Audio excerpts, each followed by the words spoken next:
Alright, here we are.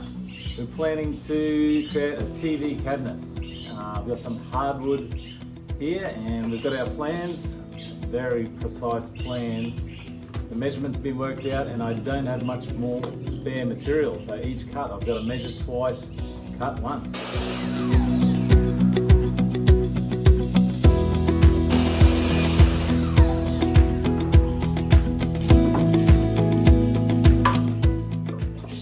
Alright, so today we're going to be working on biscuit joining these two pieces, and both of those together will create the benchtop for our TV cabinet. Working with this, we've just got to make sure we've got a nice straight edge, so it's always good to hold it up from the end and sight it all the way down to see if it's got a bow in it.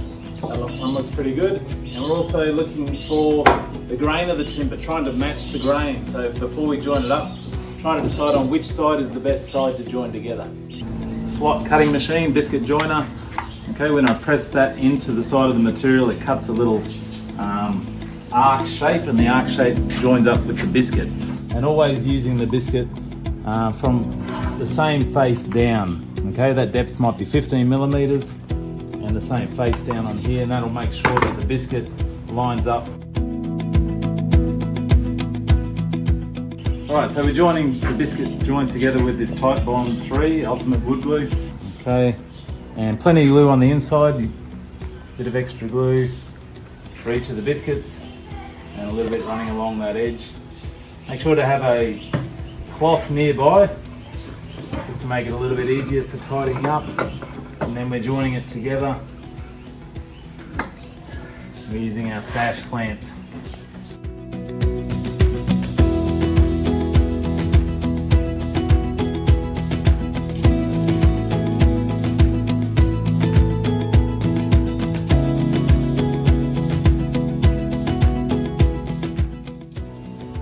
Okay, now I've got all my timber joined together. We come to dressing the timber. You can see the big timber marks on it, also little water marks and stains, so we're just dressing it.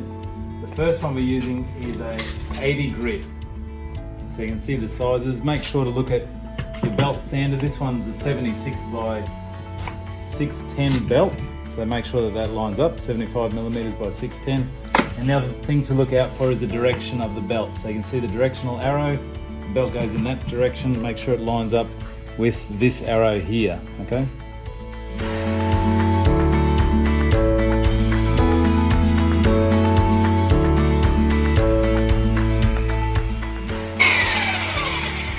You can see that comes off quite easily with an 80 grit, and then a 120 on this one just to finish it off. Okay, so you can see we've joined and dressed all the timber for our TV cabinet. We're using both miter joints and also rebate joints. So the miter joint, you can see the top of the cabinet joins together like that.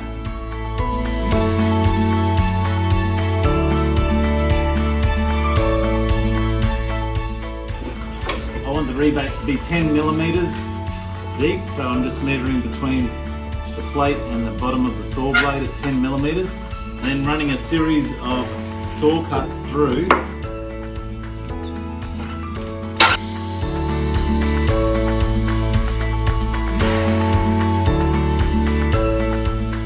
Instead of using a router, this is quite hard timber, so we've gone for the saw cuts and the chisel.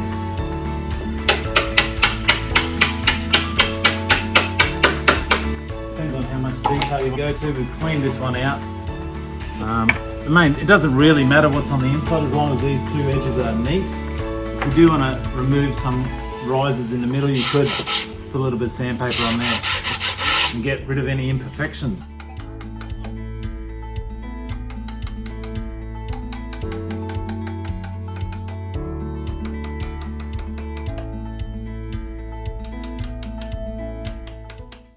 Look at that, that looks rubbish. Oh, who cares?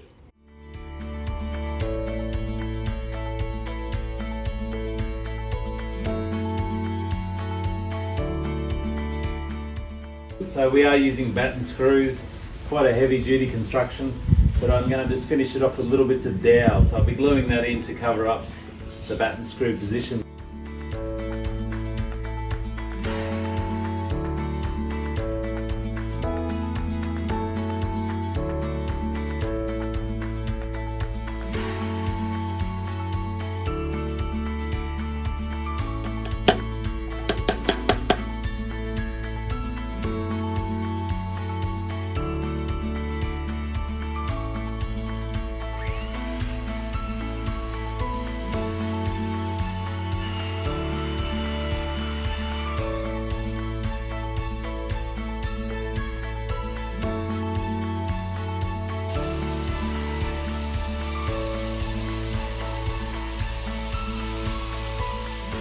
Same principle as we were joining the timber, we're actually going to join our miters and set that on a 45, and there's enough of the face here on the timber to balance on.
The benefit of the water-based one is that it maintains the colour of the timber. Okay, the oil-based one turns it slightly yellowy shade. You'll notice after the first coat, all the fibres of the timber stand up and it becomes quite rough again. We then sanded it with a 120 grit paper. Another tip, when you're using paint, when you get a new brush, here's one tip for you. Wet it down, wet it with water first, and then flick out the water, and then do that. And that removes any of those loose bristles that you might find annoying. This is what they call laying off. So when you're painting, I want to make sure I'm right-handed, so I'm laying off to my right. So I apply the new material, the new paint. Okay, work it in, get good coverage, make sure there's no section that hasn't received any of the paint, and then laying it off, always lay it off to the right. And that ensures that we don't have, if I do it the incorrect way, if I come back from the left, you might see a slight change in sheen, okay, so you'll see sections. So you always, by laying it off to the right, you won't notice. And that's for general painting as well, whether you're using colours, anything. You generally, if you're right-handed, you're working from right to left and laying off to the right.